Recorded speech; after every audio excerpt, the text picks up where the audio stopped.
Cuando llegamos a este pasaje nos encontramos con a Jesús que estaba todavía en la tierra de Judea. Si recordamos, Jesús había ido a Jerusalén para la Pascua y luego se queda ahí en la fiesta de los panes sin levadura durante un tiempo y luego sale de Jerusalén donde había hecho milagros, donde la gente aparentemente había creído, pero él veía en su corazón que era simplemente porque él hacía milagros y luego sale a la tierra de Judea, a los alrededores, en donde se encuentra con Nicodemos, si nos acordamos de esa historia, en la cual este fariseo que era muy importante entre los fariseos, al punto de que Jesús le llama el maestro. Él viene a Jesús preguntándole cómo puede ser salvo. En realidad viene con otras preguntas, pero Jesús ve esa pregunta en su corazón y se la responde a través de que le dice que deben nacer de nuevo. Y bueno, ahí tenemos esa sección tan hermosa del capítulo 3. Luego de eso, él se queda ahí en la cercanía y, y lo vemos acá retomando, dice, cuando pues el Señor Jesús entendió que los fariseos habían oído decir, Jesús hace y bautiza más discípulos que Juan. ¿Sí? El Señor lo que estaba haciendo acá era, en esa región, estaba proclamando el Evangelio del Reino y estaba proclamando el arrepentimiento para el perdón de pecados. Y cuando la gente decía que se arrepentía, eh, él, o en realidad sus discípulos acá, eh, Juan nos aclara que Jesús mismo no bautizaba a nadie.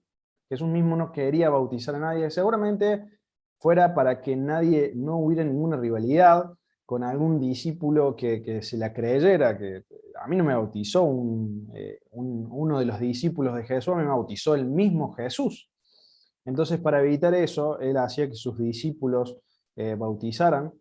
Y entonces estaba acá en esto, y los fariseos se enteran de eso y empiezan a ver que no solamente Juan, quien odiaban porque Juan les cantaba las 40 y les decía todos sus pecados, Juan tenía mucha gente que estaba reunida, que lo seguía, y Jesús aún más, porque Jesús no era como Juan. Juan simplemente proclamaba que el Mesías iba a venir, pero él había apuntado a Jesús como el Mesías, y Jesús encima hacía milagros. Juan nunca había hecho un milagro, Jesús sí los hacía, y entonces aún más había gente con Jesús, y entonces ellos estaban acá pensando en esto y odiándolo a Jesús ya, y él se da cuenta de esto y entiende que todavía no es tiempo para que haya peleas, ni entre los discípulos de Juan con los de él, ni tampoco entre él y los fariseos, y entonces dice, él entiende esto y dice que sale de Judea y se va otra vez a Galilea. ¿Dónde es Judea? ¿Dónde es Galilea? Y dice el 4, y le era necesario pasar por Samaria. Bueno, vamos a ver ahí en el PowerPoint, como para que ustedes entiendan un poquito de qué se trata cada cosa, porque vamos a ver dónde están la región de Judea, la región de Samaria y la región de Galilea, como para que se den una idea. Pásalo nomás.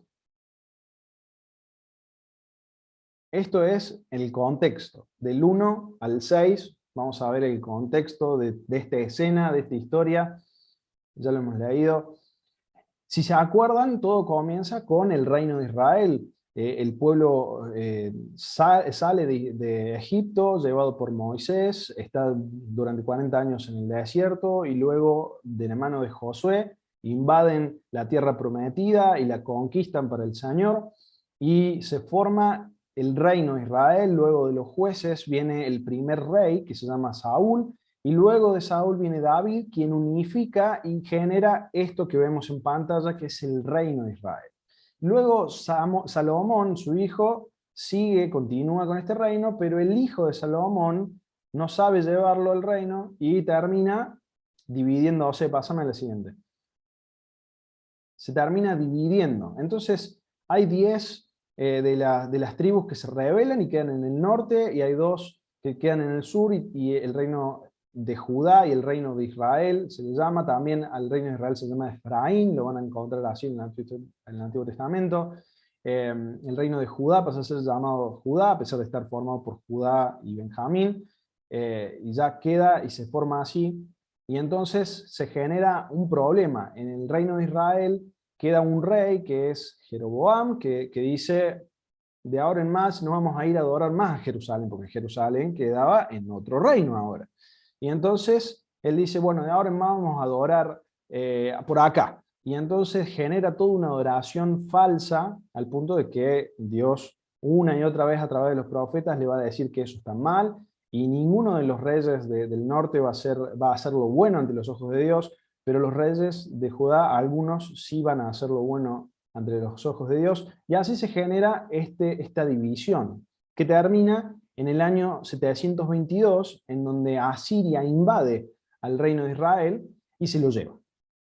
Y en el reino de Israel, antes de eso, hay un rey que se llama Omri, que dice, bueno, la capital del reino de Israel va a ser Samaria, de ahora en más, y se llama a una ciudad Samaria.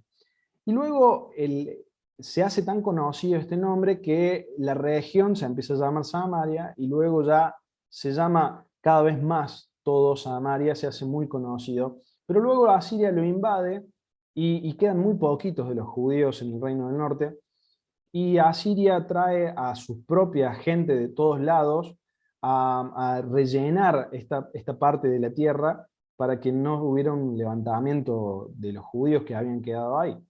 Así que el judío que estaba ahí se empieza a entremezclar, y si ustedes se acuerdan, eh, el Señor siempre les dice que no se casen con las hijas de otros reinos, de otros pueblos, y ellos hacen eso, se empiezan a casar y empiezan a adoptar los ídolos y empiezan a adoptar todas esas cosas.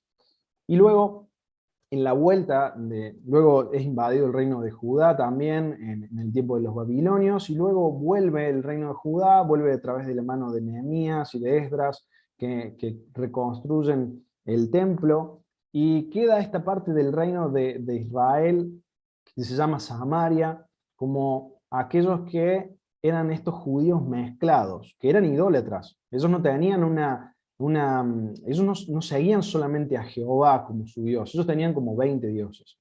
Y entonces se acercan a Nehemías y le dicen, Nehemías, queremos ayudar. Nehemías los rechaza por ser idólatras, y entonces reconstruyen el templo, y ellos enojados se hacen los enemigos de Judá, los enemigos de Nehemías, los enemigos de Esdras, en el tiempo de la reconstrucción del templo, y terminan diciendo, bueno, perfecto, nosotros vamos a construir un templo en nuestro lado, en Samaria.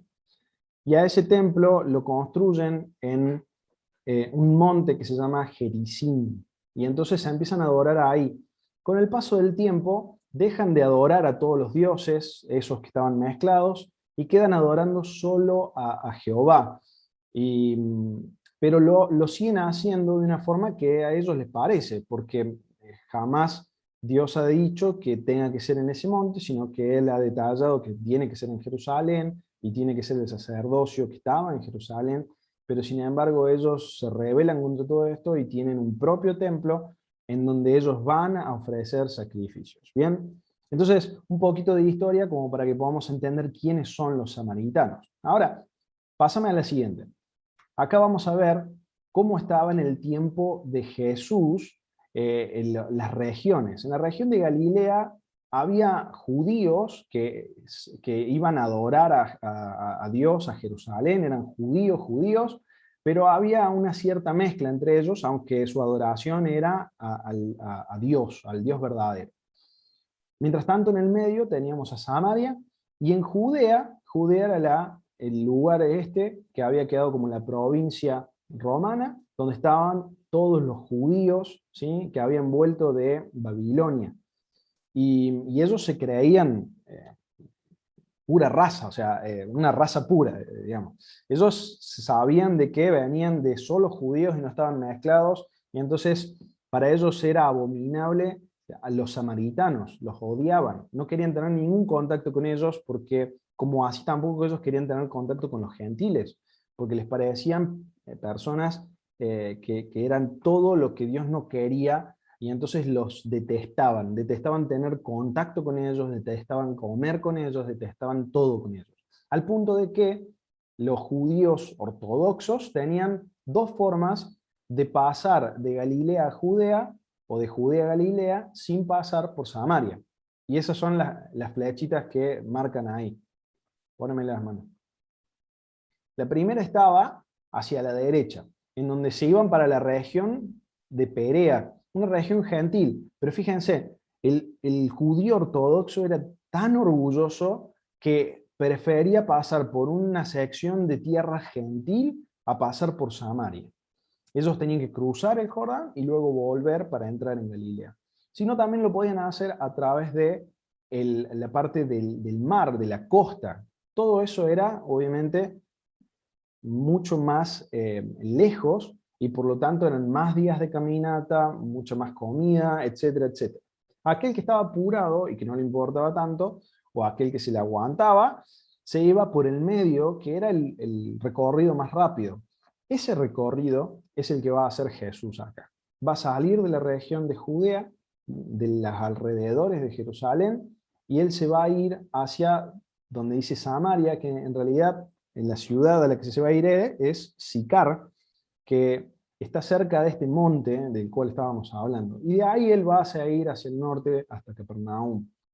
Pero hasta acá llegamos. Él ha llegado a este lugar, a Sicar. Fíjense que dice que estaba junto a la heredad que Jacob dio a su hijo José, un pozo, un pedazo de tierra, un pozo en el cual había hecho Jacob, el cual había cavado Jacob y que había dado a José, y que luego cuando José muere, ellos conservan sus huesos y los llevan porque José había pedido en vida que lo trajeran de vuelta a la tierra prometida, y ellos cuando entran de la mano de Josué, ellos llevan ahí a los restos de José, y está ahí, es un lugar muy importante tanto para el judío como para el samaritano. Y entonces estaban allí, un pequeño lugar desértico, un pequeño lugar en el cual había un pozo que había cavado Jacob, un pozo de unos 100 metros aproximadamente de profundo. Ese pozo estaba como a 1 kilómetro, 1,5 kilómetros de esta ciudad Sicar, y allí va Jesús, a este pozo. Dice, entonces Jesús, cansado del camino, se sentó así junto al pozo. Y fíjense una notita muy importante acá. Dice, cansado del camino. Y la palabra ahí es exhausto del camino. Él estaba exhausto, él estaba totalmente cansado.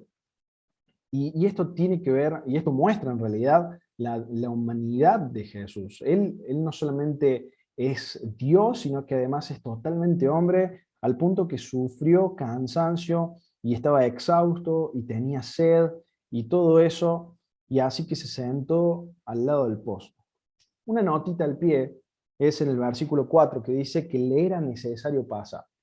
Podríamos decir, bueno, le era necesario pasar porque era el camino más derecho, más directo, pero había una agenda divina. Él sabía que tenía que pasar por ahí porque tenía una cita divina con una mujer a la cual él le iba a evangelizar. Y entonces él decide pasar por ahí. Y esto nos lleva al pasaje a ver cómo Jesús evangeliza a una persona que era totalmente indiferente. Y fíjense que hay un contraste muy grande con Nicodemo, que está en el capítulo anterior. Fíjense que Nicodemo era un judío religioso devoto y ella es una samaritana que es inmoral. Nicodemo era un teólogo erudito, él sabía un montón de cosas. La mujer esta era una campesina sin educación. Nicodemo reconocía a Jesús como un maestro enviado de Dios. La mujer no tenía ni idea de quién era él. Nicodemo era rico, esta mujer es pobre. Nicodemo era un miembro de la élite social judía. Esta mujer era la escoria, era lo más dejado de una sociedad samaritana. Fíjense que ahí estaba Jesús. Y era como la hora sexta. Y dice, y esto nos lleva a pensar en lo que el Señor hace. Fíjense, el primer punto que vamos a ver con respecto a esto, de tomar esta historia como el modelo evangelístico de una evangelización personal, Él tiene una compasión que es inesperada para ella. Una compasión en la que él le habla. Fíjense lo que dice en el versículo 7. Vino una mujer de Samaria a sacar agua. Él estaba en el pozo, sentado, y dice, vino una mujer de Samaria a sacar agua, y Jesús le dijo, dame de beber. Y entonces él está ahí sentado y hace algo que nadie hubiera hecho. Él le habla a una mujer samaritana. Ahora esta mujer, nos dice el versículo anterior, que viene como a la hora sexta. Eso es que viene tipo al mediodía. Era el mediodía.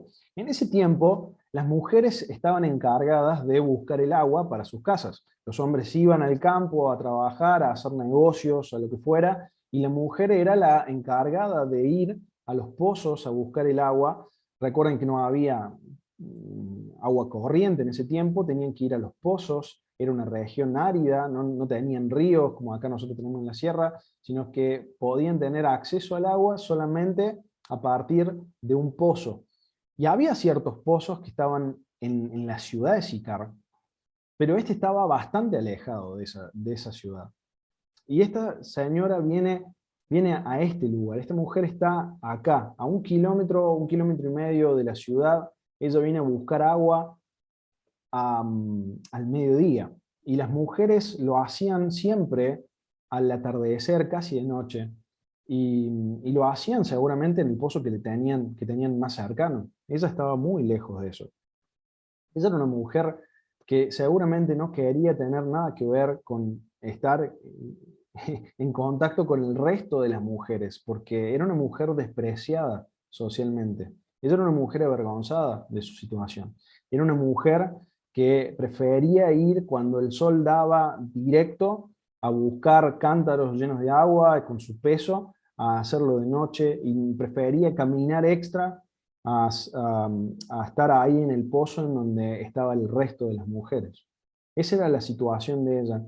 Y el Señor se le aparece ahí. Él está sentado, ella llega y él le dice, dame de beber, dame de beber. Y entonces ella le responde esto. Y ahí nos da, antes de eso, nos da Juan el por qué él estaba solo. Dice, pues sus discípulos habían ido a la ciudad a comprar de comer. Así que Jesús había enviado a sus discípulos a comprar comida, sabiendo que se iba a encontrar con esta mujer y necesitaba estar a solas para poder charlar con esta mujer. Y entonces él va a estar acá y le va a decir, dame de beber. Él tenía sed, había caminado seguramente unas 6 horas para llegar ahí. Él tenía sed y le dice, dame de beber. Y la mujer samaritana le dice, sorprendida, como tú, siendo judío, me pides a mí de beber, que soy mujer samaritana, porque judíos y samaritanos no se tratan entre sí. Fíjense que ella está muy sorprendida porque hay algo que nosotros no entendemos, que era la estructura social de ese momento. Miren, los hombres no hablaban con las mujeres en público. Los rabinos no hablaban con las mujeres en público tampoco. Ni siquiera hablaban con sus esposas en público. Imagínense, si él quería referirse a su esposa, esperaba estar en un lugar a solas. Además, Jesús habla con una mujer que es repudiada socialmente.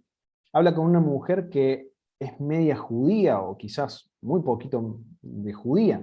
Habla con una mujer que es idólatra y habla con una mujer que es adúltera, que es sexualmente inmoral. Él rompe toda estructura. A él no le interesan las tradiciones, las estructuras que habían puesto el pueblo judío.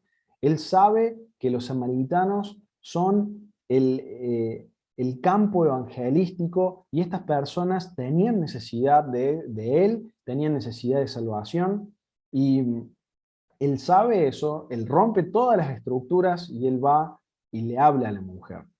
Y eso nos muestra al Señor cómo es totalmente opuesto a lo que se había vuelto Judá en ese tiempo. Judá se había vuelto una nación de Jonases. ¿Se acuerdan de Jonás? Jonás, el Señor le dice, anda a Nínive, a esta ciudad gentil, esta capital gentil, y ahí proclama que el arrepentimiento de pecados, y ahí proclama que adoren a Jehová, y ellos necesitan oír eso porque el Señor sabía que se iban a arrepentir, y Jonás no quería. Él no quería llevar ese mensaje a los gentiles para que se salvaran, y él se enoja en el punto en donde Dios los perdona. ¿Se acuerdan? Él se enoja de eso, él está enojado porque Dios ha perdonado a gentiles, mugrientos, gentiles pecadores. Y Judea se había convertido en eso. Los judíos rechazaban a cualquier otro que no fuera judío, cuando el Señor les había dicho que ellos tenían que ser la luz hacia las otras naciones, y habían fallado totalmente en eso, se habían vuelto una nación de Jonases. Ahora, también esta mujer le dice, porque judíos y samaritanos no se tratan entre sí. No sabemos si lo dice ella o es algo que aporta Juan, pero el literal ahí es porque los judíos no tienen trato con los samaritanos. Y ese verbo trato tiene que ver con usar los mismos utensilios. O sea, literalmente es, no usan los mismos utensilios. Los judíos no usan los mismos utensilios que los samaritanos. Los judíos no reciben nada que sea hecho por manos samaritanas, porque creen que se van a contaminar en pecado.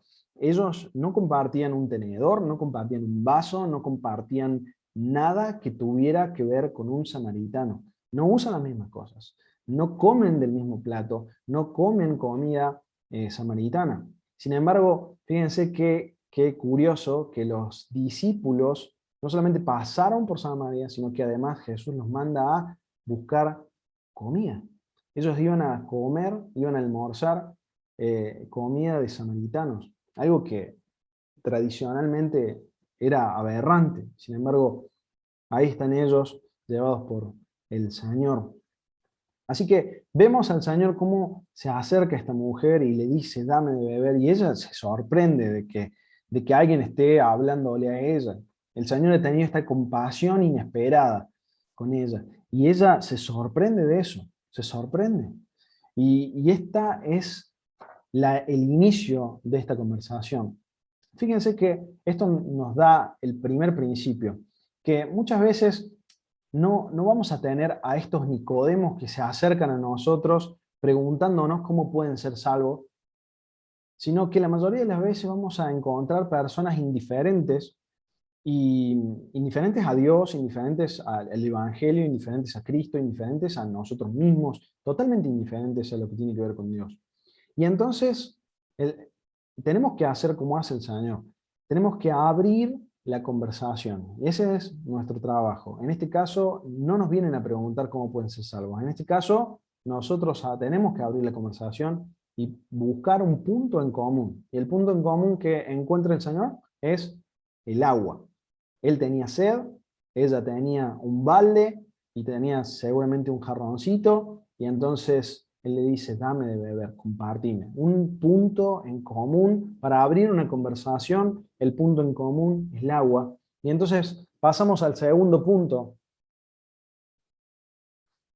El segundo punto en donde él le abre esta misericordia que ella no ha solicitado. Dice así el 10. Respondió Jesús y le dijo, si conocieras el don de Dios, ¿y quién es el que te dice, dame de beber? Tú le pedirías y él te daría agua viva. Y dice, la mujer le dijo, Señor, no tienes con qué sacarla y el pozo es hondo. ¿De dónde pues tienes el agua viva? ¿Acaso eres tú mayor que nuestro padre Jacob, que nos dio este pozo, del cual bebieron él, sus hijos y sus ganados? Y entonces el Señor le va a decir, y va a llevar la conversación de la necesidad de él de ser saciado, su sed física por agua, a una necesidad que tiene ella y que no sabe, y él le ofrece saciar esa necesidad a través del agua viva, a través del agua viva. Y fíjense que el Señor ni siquiera menciona el problema de los judíos con los samaritanos. Lo obvia completamente. No importa. Es ignorado completamente el conflicto. No hace falta mencionarlo. Simplemente él va al punto que quiere ir. Él comenzó con su sed y luego le va a hablar de que ella tiene una necesidad, tiene sed de un agua que solo él puede tener. Y es misericordia. Sin duda que el Señor está mostrando acá misericordia sin tener en cuenta la moralidad, misericordia sin tener en cuenta la religión, misericordia pura, misericordia o gracia, un regalo de Dios. Él no se fija en cuán pecador es esta persona, Él conoce el pecado en esta persona y no le interesa. Él sabe que necesita esta agua viva. Fíjense que esto me lleva a pensar a que a veces hay personas a las cuales no les queremos llevar el Evangelio, que quizás decimos, bueno, es demasiado así o demasiado asá, o está haciendo estas cosas que jamás podrían tener perdón, y quizás no lo decimos, pero lo pensamos. Pensamos que son demasiado malas para que yo les hable de Jesús, para que yo les hable de que hay misericordia y hay perdón. Y eso no es para nada lo que el Señor hace. Acá Él trae misericordia a una persona que no lo solicita y es una persona pecadora. Realmente es una persona pecadora. Ahora, fíjense esto, que Él dice lo siguiente, Él dice, tú le pedirías y Él te daría agua viva. El Señor está acá mencionando, si conocieras el don de Dios, este regalo de Dios, ¿y quién es el que te dice? Dios mismo le está diciendo, dame de beber, tú le pedirías y Él te daría agua viva. Y esto nos habla de algo muy, muy importante en cuanto al Evangelio, y es que la salvación no viene por hacer cosas. Él no le dice, tenés que hacer esto y yo te voy a dar agua viva. Él le dice, pedí. Y ese es el centro del Evangelio. Nosotros no hacemos, sino que pedimos, rogamos al Señor que nos salve y Él nos da esta agua viva. Es el ruego por la salvación, es el ruego para el perdón, en lo que diferencia al Evangelio de cualquier otra religión. Y todas las religiones están puestas en esto, hace esto, esto, esto, y Dios te va a dar esto. Y sin embargo el Evangelio dice que en cualquier estado en el que te encuentres, cualquier estado religioso, moral, cualquier estado de depravación que tengas, acá hay un regalo y este es el regalo gratis de Dios. Y entonces ella le responde con un dejo de burla y un dejo de no entender nada. Había una persona acá que le estaba hablando, un extraño que lo reconoce como judío simplemente por la vestimenta, nada más, y entonces está hablándole a un extraño que le está diciendo que él tiene un agua viva, y ella le dice y él le dice que si se la pide, a él se la va a dar, y entonces la mujer lo mira, como diciendo, ¿de qué estás hablando? O sea, vos estás hablando acá está el pozo, no veo otro pozo que vos traigas en el bolsillo, y ¿acaso sos mayor que Jacob, que nos dio este pozo, que cavó esta profundidad, que tiene esta importancia moral, religiosa? Y le está diciendo, ¿quién sos? ¿Quién sos? Yo no te conozco. ¿Quién sos? Y hay un poquito de burla en la forma en que lo dice. Y, eh, y, eso, y eso es la muestra de que ella no está entendiendo. Ella sigue aferrada a lo físico. Y sin embargo, él está hablando de esta agua viva que no es algo desconocido para un judío, está por todo el Antiguo Testamento. Miren, simplemente como para ponerles un ejemplo, en Ezequiel 36 dice, el Señor dice, esparciré sobre vosotros agua limpia y seréis limpiados de todas vuestras inmundicias y de todos vuestros ídolos los limpiaré. Y les daré un corazón nuevo y pondré un espíritu nuevo dentro de vosotros. Y quitaré de vuestra carne el corazón de piedra y les daré un corazón de carne y pondré dentro de ustedes mi espíritu y haré que anden en mis estatutos y guarden mis preceptos y los pongan por obra. Y conocemos ese pasaje muy bien que habla del nuevo pacto. Y acá está hablando del agua que limpia, esta agua viva de la cual se refiere el Señor. Y ella simplemente no reconoce a este extraño y lo que le está diciendo no lo cree para nada. Ella le está diciendo, no te conozco, no te conozco. Pasamos al punto número 3, en el cual él le va a dar una promesa sin igual. Una promesa sin igual. Fíjense lo que dice en el 13. Dice, respondió Jesús y le dijo, cualquiera que bebiere de esta agua volverá a tener sed. Mas el que bebiere del agua que yo le daré no tendrá sed jamás, sino que el agua que yo le daré será en él una fuente de agua que salte para vida eterna. Y la mujer le dijo, Señor, dame esa agua para que yo no tenga sed, ni venga aquí a sacarla. Y acá vemos cómo el Señor, después de esta cosa de que no comprende y a la vez un poco de burla, ninguneándolo, el Señor le responde con mucha paciencia, con mucho amor, y Él le dice esto, le dice, cualquiera que bebiere de esta agua volverá a tener sed, hablando del agua física, del pozo, pero el que bebiere del agua que yo le daré no tendrá sed jamás, y saltará para vida eterna. Y acá, por primera vez, le habla de esta vida eterna. Una vida que solo Jesús puede dar a través de Él. Él puede dar esta vida eterna. Y ella seguramente se sorprendió. Está hablándole un extraño de que tiene un agua que es viva y que además salta para vida eterna y que no trae nunca más sed. Nunca más. Y entonces, entonces ella lo aplica a un nivel físico. Ella lo aplica ansiosa, le dice, Señor, dame esa agua para que no tenga yo sed y venga a sacarla. Miren lo que hace acá. Al igual que cualquier persona perdida, necesita entender más que esto. Que acá el Señor le ha dicho que hay misericordia, que no ha solicitado, le ha dicho que hay una promesa que es igual, que es una promesa de salvación, de vida eterna, y entonces el Señor la va a llevar al punto número 4, porque ella necesita dos cosas más. Ella necesita ser llevada a una convicción de pecado, una convicción de pecado, porque no podemos esperar que nadie pueda ser salvo si no hablamos de la situación de pecado y del carácter de Dios de ser santo y justo y traer juicio para el pecador. Así que ella todavía no entiende, ella sabe que hay misericordia y que hay gracia y que hay esta vida eterna otorgada por Jesús, pero todavía no lo entiende y el Señor va a mostrarle su pecado a través de lo que sigue.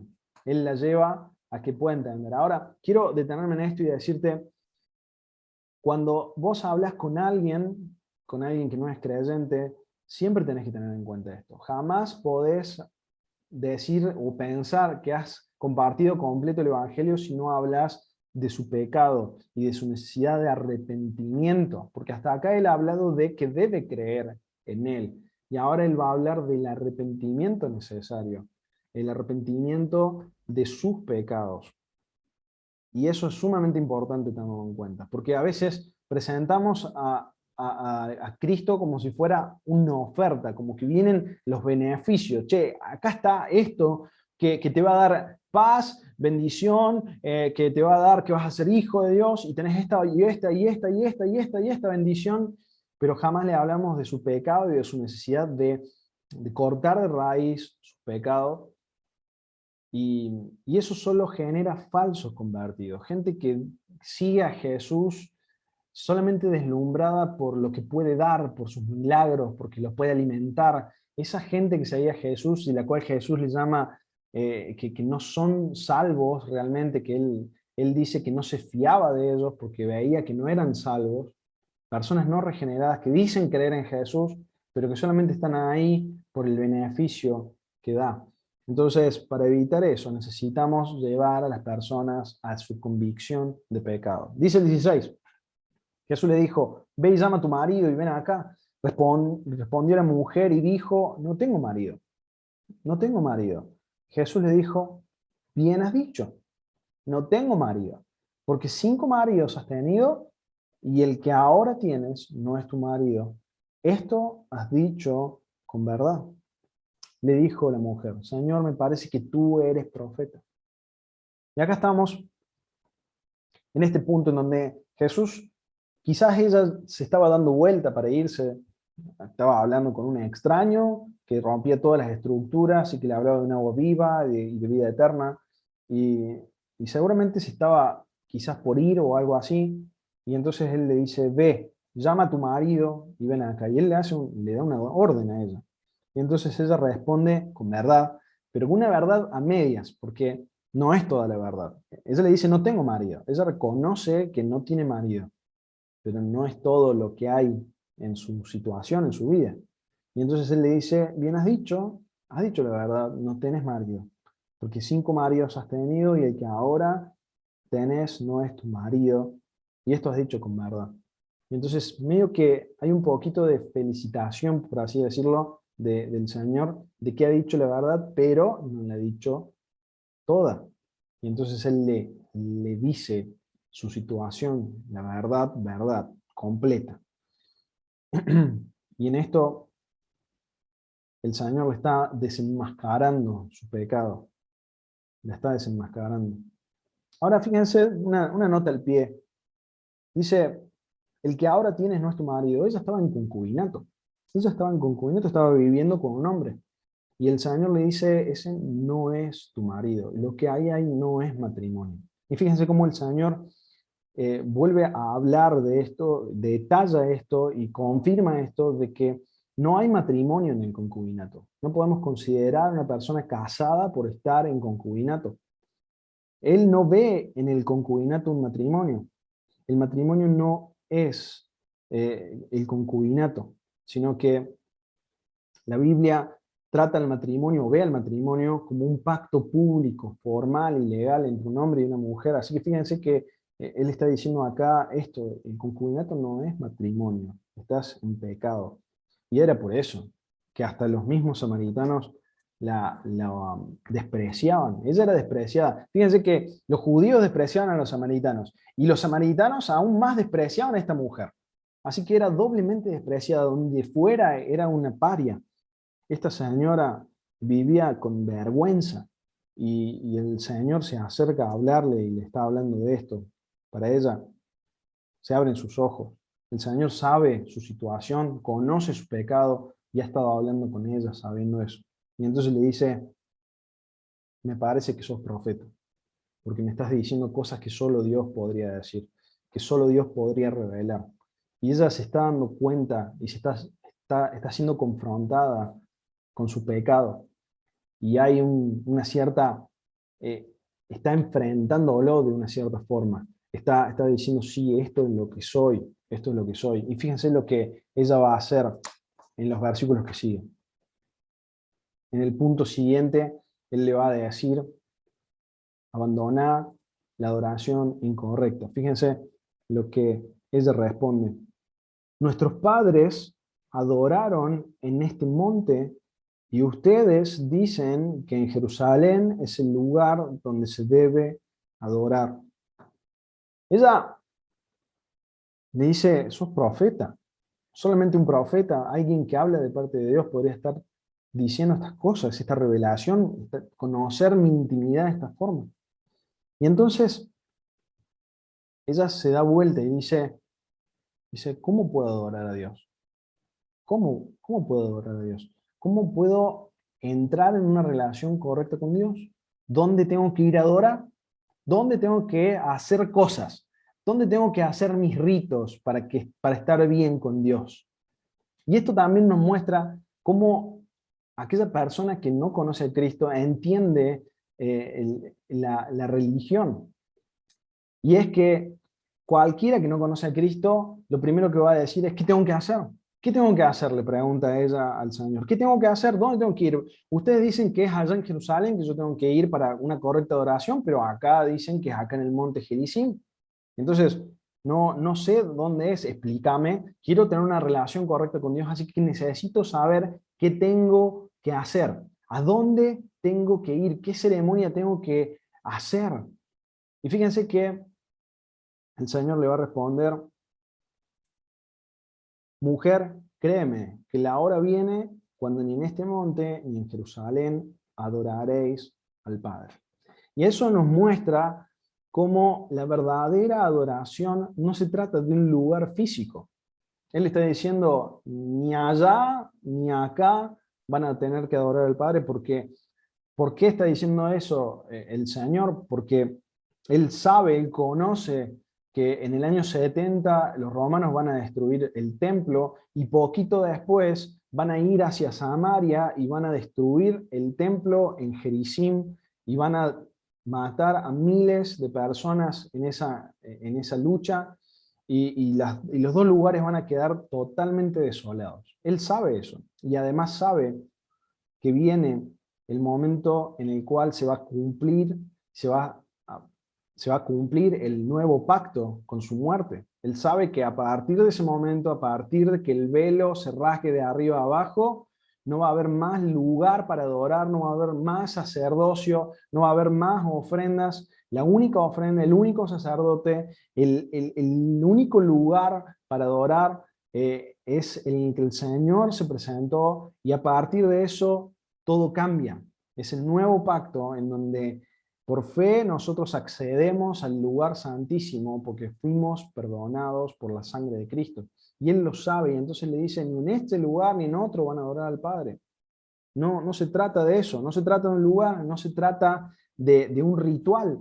La adoración verdadera no se trata de una ceremonia. Y la adoración verdadera tampoco se trata de una ofrenda. Eso le está diciendo ahí. La verdadera adoración, dice, se trata de amar, se trata de honrar a Dios, se trata de servir a Dios con todo el corazón, y por eso le dice, vosotros adoráis lo que no sabéis, hablando de su ignorancia y de que los samaritanos no rechazaban todo el texto bíblico de los judíos. Todo el Antiguo Testamento ellos rechazaban casi todo, salvo el Pentateuco. Ellos rechazaban todo, menos el Pentateuco. Eso era para ellos divino, todo lo demás no. Y entonces había mucha ignorancia en cuanto a la adoración de parte de ellos. Entonces el Señor le dice, vosotros adoráis lo que no saben. Nosotros adoramos lo que sabemos, porque tenemos la revelación completa, y la creemos y la sabemos, porque la salvación viene de los judíos. Dios ha querido que por medio de los judíos venga la salvación, venga el Mesías de parte de ellos, venga la revelación bíblica, venga la revelación de Dios hacia el hombre por parte de los judíos. Y le dice, más la hora viene y ahora es cuando los verdaderos adoradores adorarán al Padre en espíritu y en verdad. En espíritu y en verdad. Y esto nos habla de que es en espíritu, no con el Espíritu Santo, sino que la palabra ahí tiene que ver con todo el corazón.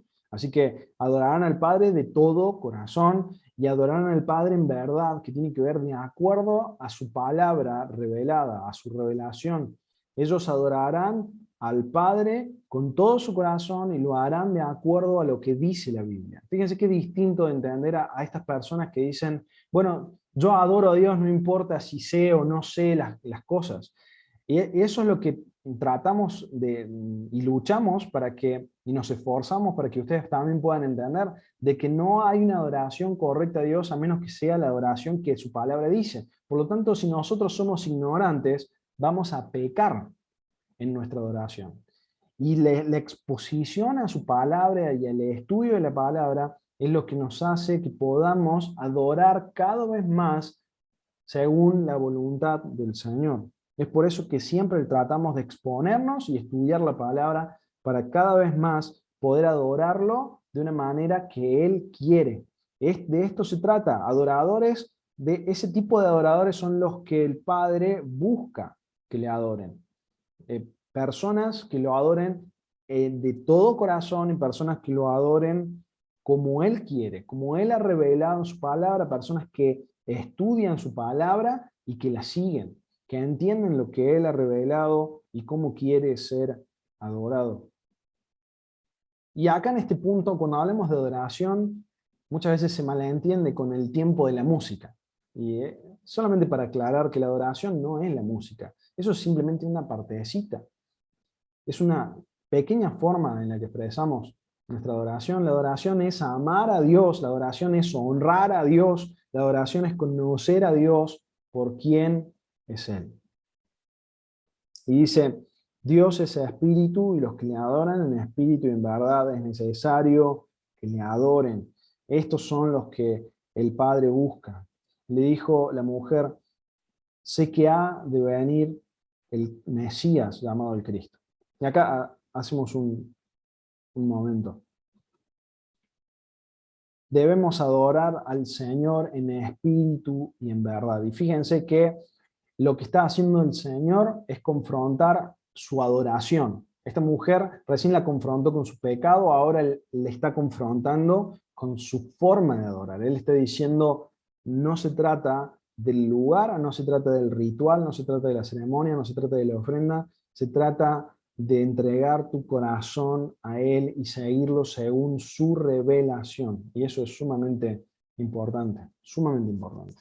Y por último, Él dice, sé que ha de venir el Mesías, ella dice, sé que ha de venir el Mesías llamado el Cristo, cuando Él venga nos declarará todas las cosas.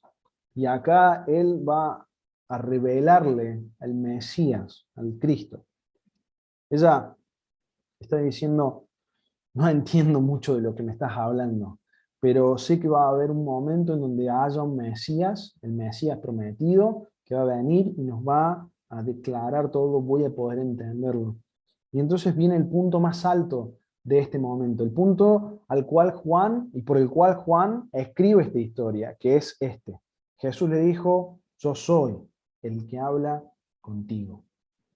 El Señor se está revelando por primera vez. Hasta acá hemos visto que Juan el apóstol ha revelado al Señor como el Mesías. Luego Juan el Bautista ha revelado al Señor como el Mesías. Luego sus discípulos han revelado al Señor como el Mesías.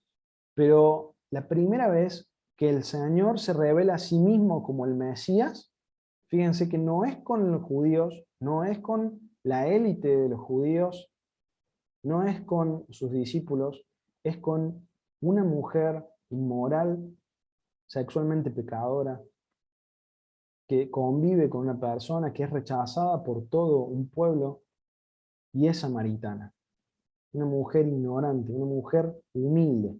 Esta mujer es a la cual él le revela esto. Yo soy el que habla contigo. Y el yo soy acá nos recuerda esto, del gran yo soy, el nombre de Dios. Y de hecho es eso lo que él dice ahí. Él utiliza esta palabra, yo soy. Está en el original de esa forma. Él está diciendo, yo soy, este es el nombre de Dios, el que habla contigo, el Mesías. No solamente le está diciendo que es el Mesías, sino que también está mostrando su divinidad. Y eso es algo que va a pasar 23 veces en el Evangelio de Juan. Y eso es tremendo para ella. El Señor la ha confrontado con su pecado, la ha confrontado con su adoración, y ahora ella está preparada para recibir la revelación del Señor, y Él se revela. Él se revela. Ella está inclinada en espíritu, ella entiende su pecado, ella entiende que su adoración estaba incorrecta, su óptica era incorrecta. Y ahora está preparada para recibir la revelación del Señor, el punto más alto de este pasaje. ¿Y cómo sabemos que ella recibe al Señor y cómo sabemos que ella es creyente? Bueno, por lo que dice más adelante, ella va y le dice en el 29, venid, ved a un hombre que me ha dicho todo cuanto ha hecho, ¿no será este el Cristo? Y luego en el 39 dice, y muchos samaritanos de aquella ciudad creyeron en él por la palabra de la mujer que daba testimonio. Los frutos de una vida cambiada, de un encuentro con Cristo. Y han sido el Señor revelándose a esta mujer. Ahora, nuestro trabajo es llevar a las personas a mostrarles lo que Dios dice, a mostrarles el mensaje de salvación. Podemos decir que es desde el punto 1 hasta el 5, pero el Cristo que se revela a una persona, eso es algo que Dios hace. Cuando la persona ha sido preparada por el Espíritu Santo, el Señor le da este entendimiento de quién es. Y eso es lo que nos enseña este pasaje. Y espero que lo podamos poner en práctica. Porque muchas veces, como decía al principio, las personas no vienen a preguntarnos a nosotros cómo pueden ser salvas, sino que son totalmente indiferentes a su situación espiritual. Y ojalá que podamos buscar como el Señor buscó a esta persona y poder encontrar ese punto en común para poder llevarlo a la situación espiritual, a la necesidad espiritual, y poder hablarle no solamente de la vida eterna y la promesa que puede haber y la misericordia que puede haber, sino también de cómo Él rechaza el pecado y cómo hay necesidad de arrepentimiento y de una adoración correcta. Y que nosotros podamos adorar al Señor como Él busca, adoradores que lo adoran en espíritu y en verdad, con todo su corazón y como Él quiere, como Él nos revela en su palabra. Miren, 3 verdades no negociables sobre la salvación que nos da este pasaje. La primera es que la salvación llega para quienes reconocen su necesidad desesperada de la vida espiritual que no poseen. La segunda, la salvación solo llega a quienes confiesan sus pecados, se arrepienten y desean el perdón. Piden el agua viva. Esta mujer promiscua tuvo que reconocer todo el peso de su iniquidad antes de poder abrazar al Señor. Y la tercera, la salvación solo llega a quienes aceptan a Jesús como su Mesías y quien paga por sus pecados. Así que podemos aprender y podemos reconocer un modelo y también podemos reconocernos a nosotros como la mujer samaritana, como aquellos pecadores a los cuales el Señor, con misericordia y con un regalo precioso, nos ha confrontado nuestro pecado y nosotros en arrepentimiento nos hemos postrado y hemos reconocido al Mesías, a Cristo, y hemos sido salvos. ¿Oramos? Señor, te agradecemos por este tiempo, te agradecemos por esta enseñanza, por esta historia que nos cuenta Juan. Señor, gracias por que por medio de Cristo podemos ver cuál debería ser nuestra actitud para con aquellos que nos rodean, no rechazándolos, sino viéndolos como el campo misionero, el campo evangelístico. También que podamos tener esta misericordia de pararnos en la necesidad, ponernos en los zapatos del otro, poder entender la necesidad que tienen de vos, Señor, y poder ofrecerles este regalo maravilloso.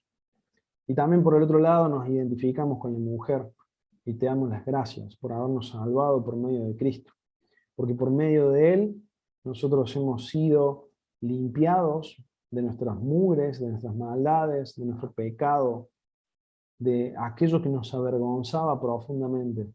Y hemos sido perdonados y ahora estamos en paz con vos. Te agradecemos, Señor. En el nombre de Jesús. Amén.